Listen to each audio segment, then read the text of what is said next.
எனக்கு அருமையானவர்களே, ஆண்டவராய் இயேசு கிறிஸ்துவின் இனிய நாமத்தில் உங்கள் ஒவ்வொருவருக்கும் என்னுடைய அன்பின் வாழ்த்துக்களை கூறுவதில் மகிழ்ச்சி அடைகிறேன்.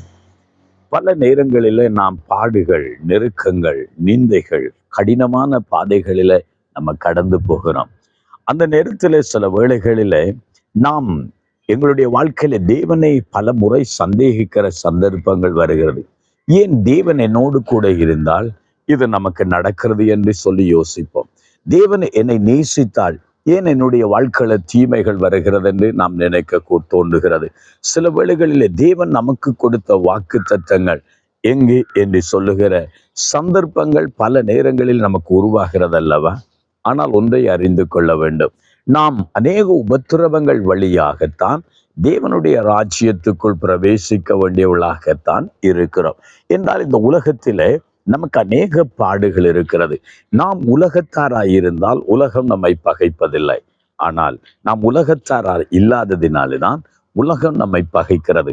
ஆண்டவராய் இயேசு கிறிஸ்து இந்த உலகத்தில் வாழ்ந்த காலத்தில இந்த உலகம் அவரை பகைத்ததை பார்க்கிறோம். அவர் நன்மை செய்தவராயிருந்த போதிலும், அநேகருடைய வாழ்க்கையை தேவன் விடுவித்த போதிலும், இந்த உலகம் அவரை அங்கே ஒதுக்கி தள்ளினது, உபத்திரவப்படுத்தினதை என்கிறதை பார்க்கிறோம். ஆனாலும் ஒன்றை அறிந்து கொள்ள வேண்டும். உபத்திரவப்படுகனுடைய உபத்திரவத்தை தேவன் அற்பமாக எண்ணுவதில்லை. உபத்திரவங்கள் நமக்கு வந்தாலும் அந்த உபத்திரவங்களை தேவன் அற்பமாக எண்ணி அதை அருவருப்பாக நினைக்கிறவர் அல்ல. உபத்திரவப்படுகனுடைய உபத்திரவத்திலிருந்து அவர்களை நீங்களாக்கி விடுவிக்கிற தேவன் தான் நம்முடைய தேவன் என்பதை மறந்துவிடக் கூடாது. தேவனுடைய பிள்ளைகளாயிருக்கிற நமக்கு ஒவ்வொருவருக்கும் ஒரு பாடுகள் வழியாகத்தான் போகிறது. எவ்வளவு பெரிய ஊழியனாய் இருக்கலாம், எவ்வளவு பெரிய பரிசுத்தவான்களாய் இருக்கலாம், அங்கே தேவனை முகமுகமாய் சந்தித்தவர்களாய் இருக்கலாம். ஆனாலும் ஒவ்வொருவரும் உபத்திரவங்களின் வழியாகத்தான் கடந்து போனார்கள். அதனால் தான் எலியா என்ற ஒரு மனிதனை பற்றி வேதம் சொல்லுகிற போது, எலியா என்பவன் நம்மை போல பாடுள்ள மனிதன். எலியா ஒரு பெரிய தீர்க்கதரிசி, உங்களுக்கு தெரியும். வானத்திலிருந்து அக்கினியை இறக்கினவன் தான், ஆண்டவர் தெய்வம் தான் என்று சொல்லி நிரூபித்தவன் தான். ஆனாலும் எலியாவும் நம்மை போல பாடுள்ள மனிதன் தான். சில வேளையில எலியா கூட சொந்து போகலையா? சூரச்செடியில சுருண்டு படுத்து போதும் கர்த்தாவே என்று சொன்ன போதிலும் தேவன் அவனுடைய உபத்திரவத்தை மறந்து போகவில்லை. அவன் பசியா இருக்கிறான் என்பதை அறிந்து தேவன் காகத்தை அனுப்பி ஆண்டவர் போஷிக்கிறதை பார்க்கிறோம். ஆமென். கருமையானவர்களே, உபத்திரவப்படுகிற உங்களுடைய உபத்திரவத்தை தேவன் அற்பமாய் எண்ணாமல் உங்களை ஆசீர்வதிக்கிற தேவன். தாவீது என்ற ஒரு மனிதனுடைய வாழ்க்கையை பற்றி பார்க்கிறோம். அவன் இவ்வளவோ உபத்திரவங்கள் வழியாய், நெருக்கங்கள் வழியாய், துன்பத்தின் வழியாய் கடந்து போகிறான். அவனுக்கு எதிராக அங்கு சவுல் எழும்புகிறான். அவனுக்கு எதிராக அவனோடு இருந்த அகித்தோப்பேல் என்ற மனிதன் எழும்புகிறான். அவனுக்கு எதிராக ஏன் சொந்த மகன் கூட அவனுக்கு விரோதமாய் எழும்புகிறதை பார்க்கிறான். அப்பொழுதுதான் தாவீது இந்த இடத்துல ஒரு வார்த்தையை சொல்லுகிறத நான் கவனிக்கிறேன்.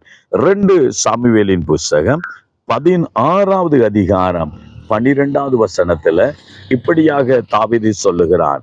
கர்த்தரின் சிறுமையை பார்த்து இந்த நாளில் அவன் நிந்தையை நிந்திக்காதபடிக்கு எனக்கு நன்மையை சரி கட்டுவான் என்று சொல்கிறான். எனக்கு அருமையானவர்களே, சொந்த மகனால பகைக்கப்பட்டு போகிற போது அவனோடு இருந்த மனிதன், அவன் சீமை என்றவன், அவனை பார்த்து பீலியாளின் மகனே, அதாவது பிசாசின் மகனே என்று சொல்லி அவன் மேல கற்களை எறிந்து தூற்றுகிறான்.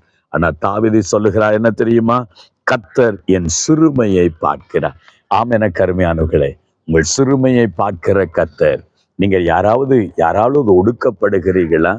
தூசிக்கப்படுகிறீர்களா? நிந்தனைகளை அனுபவிக்கிறீர்களா? பாண்டுகள் வழியாய் கடந்து போகிறீர்களா? உங்களை யாராவது குற்றம் சாட்டி குறை சொல்லி உங்களை அவமானப்படுத்துகிறார்களா? அந்த இடத்துல நீங்கள் அழுது கொண்டு நிந்தையோடு தலை குனிந்து நீங்கள் வேதனையோடு ஓடிக்கொண்டிருக்கிறீர்களா?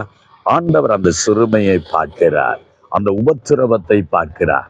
இதுதான் அன்றைக்கு இஸ்ரவேல் ஜனங்களின் உபத்திரவத்தை தேவன் பார்த்து ஆளோட்டிகள் நிமித்தம் அவர்கள் விடுகிற கூக்குரலை கேட்டு தேவன் உதவி செய்தார்.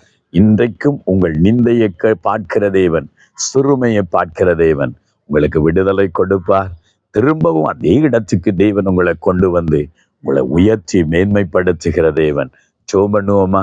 இன்றைக்கு உங்கள் சிறுமையில தோய்ந்து போய் சோர்ந்து போய் நிற்கிறீர்களா? உங்களுக்காக நான் ஜெபிக்க போகிறேன். கண்களை மூடுவோம். எங்களை நேசிக்கிற எங்கள் அருமை தகப்பனே, உம்முடைய பிள்ளைகள் யார் யார் ஆண்டவரே உபத்திரவங்கள், நிந்தைகள், பாடுகள் வழியாய் கடந்து போகிறார்களோ ஆண்டவரே, அவர்கள் சிறுமையை பார்த்து, அவர்கள் துயரத்தை பார்த்து, அவர்கள் துக்கத்தை பார்த்து இன்றைக்கு அவர்களை விசாலத்திலே கொண்டு வந்து நிறுத்த வேண்டும் என்று ஜெபிக்கிறேன். இயேசுவின் நாமத்தினால் உம்முடைய பிள்ளைகளுடைய கண்ணீர் களிப்பாக மாறட்டும். உபத்திரவங்கள், பாடுகள் மகிமையாய் மாறட்டும். ஆண்டவரே, எந்த இடத்துல தலை குனிந்தார்களோ, எந்த இடத்துல தள்ளப்பட்டார்களோ, அந்த இடத்துல தலை நிமிர்ந்து நிற்க கர்த்தர் உதவி செய்வீரார். உடைய பிள்ளைகளை ஆசீர்வதிக்க வேண்டும் என்று இயேசுவின் நாமத்தில் ஜெபிக்கிறோம் ஜீவனுள்ள நல்ல பிதாவே. ஆமென், ஆமென். உங்கள் சிறுமையும் எளிமையும் பார்த்து நிச்சயமாகவே உங்களை ஆசீர்வதிப்பார். God bless you.